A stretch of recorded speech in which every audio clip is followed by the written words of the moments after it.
Who is Satan in Islam? The enemy of Allah, the accursed one, the whisperer. We know him as the devil, the tempter, the enemy of God. But is he the same in Islam as he is in Christianity or Judaism? Is he a fallen angel, a demon, or something entirely different?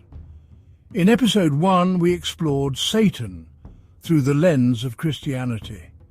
In this episode, we're diving deep into the Islamic view of Satan, known as Shaytan, tracing his origins, his mission, and how this figure compares across the Abrahamic faiths. We'll also explore how archaeology and ancient texts help us understand where the idea of Satan really came from. Let's begin our journey. First, let's clear up one of the biggest misconceptions. In Islam, Satan is not a fallen angel. That's a Christian concept, largely shaped by later interpretations of verses like Isaiah 14 or Revelation 12. But in the Quran, Satan, called Iblis, is clearly said to be one of the jinn, not the angels. Here's the key verse, Surah Al-Kahf, 1850. He was one of the jinn, and he rebelled against the command of his Lord. So what are jinn? In Islamic theology, jinn are spiritual beings made of smokeless fire. Like humans, they have free will. They can choose to obey or disobey God. Angels, by contrast, are made of light and always obey God's commands. Iblis was a jinn who was so devout that he was elevated among the ranks of the angels. But when God created Adam and told all the angels to bow in respect, Iblis refused. Why? Pride. He said, and this is in Surah Al-Araf 7:12, I am better than him, you created me from fire and created him from clay. That arrogant statement sealed his fate. Even though Muslims have diverse beliefs and backgrounds, one idea that is shared across the Islamic world is that Iblis is a force of evil. According to the Quran, he tries to lead people away from God towards hell. Now here's where it gets even more interesting.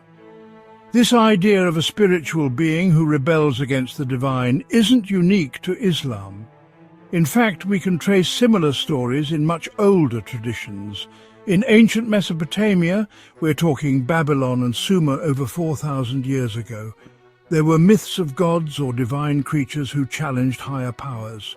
One example is the Anzu bird, who stole the tablets of destiny from the god Enlil. The theme, a heavenly being rebels, and chaos follows. In the Ugaritic texts discovered at Ras Shamra, modern Syria, we also see chaos gods like Yam and Mot fighting the storm god Baal. These aren't Satan as we know him today, but they laid the mythological groundwork for the idea of a cosmic enemy. Fast forward to the Hebrew Bible, or Old Testament, and Satan first appears not as a devil, but as a sort of prosecutor in God's court. In the book of Job, he's Ha-Satan, the adversary, testing Job's faith, but still working under God's authority. Over time, especially during and after the Jewish exile in Babylon, the idea of Satan evolved. In Judaism, there are similar creatures called Shiddim. They also live in a hidden world, and some stories say they can be either good or bad. Jewish folklore includes spirits like Lilith, a female demon with powers that are a lot like those of jinn. In Christianity, the closest comparison are demons, which are believed to be fallen angels who turned against God. Unlike jinn, demons are always evil and are not given a chance to do good. Even though each religion has its own version of these beings, they all believe in invisible creatures that can affect human life in both good and bad ways. Influences from Zoroastrianism, an ancient Persian religion with a very clear good versus evil dualism, introduced the concept of a true cosmic adversary. This filtered into later Jewish apocalyptic texts, and from there into Christian and Islamic understandings. So back to Islam. After Iblis refused to bow to Adam, Allah cast him out. But Iblis wasn't done. He asked for respite until the Day of Judgment, and Allah granted it. Why? Because this would serve as a test for humanity.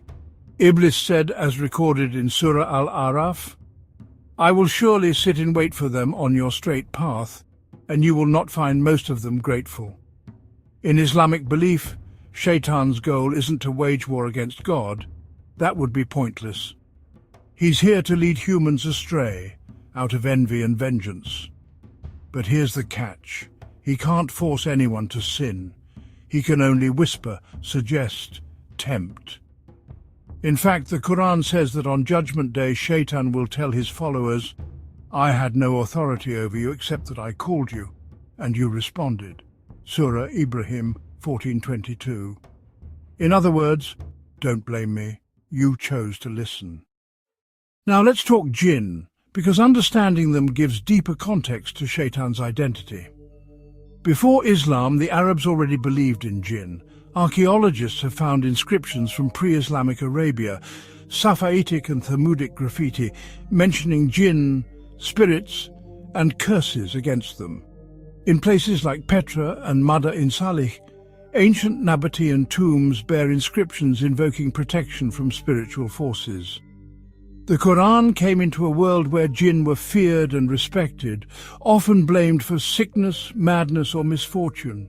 Islam didn't reject belief in jinn, it reframed it.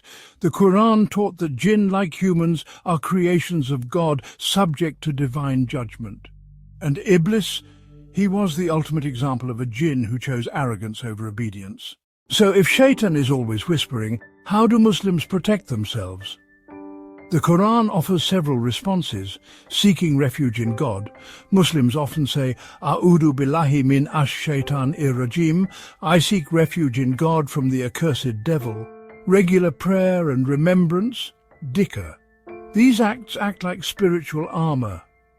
Reciting the Quran, especially Surah Al-Baqarah and Surah An-Nas, which specifically mention protection from whispering devils, avoiding arrogance.